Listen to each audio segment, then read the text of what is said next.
Number 5, the Hierophant, is sometimes called the Pope. He's a leader of our religious beliefs, of our traditions. He can also symbolise study, because the Pope is ruled by the written word, what is written in a book.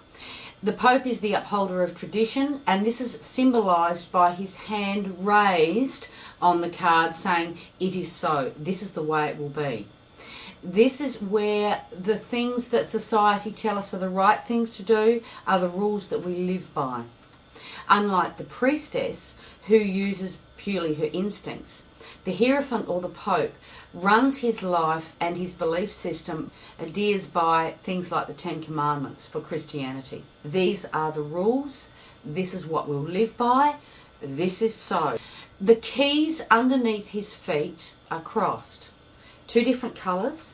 They represent both the feminine and the masculine aspects of our lives, and they are in perfect balance.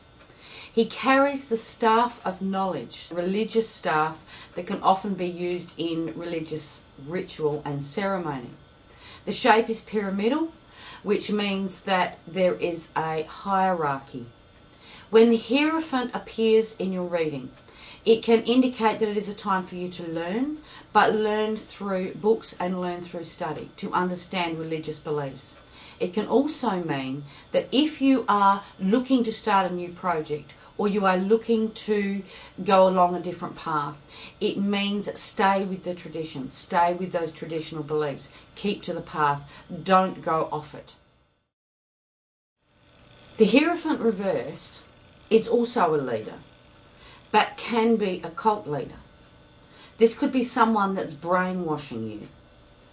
The Hierophant reversed represents outworn or outdated belief systems. When something no longer serves you, then be prepared to let it go.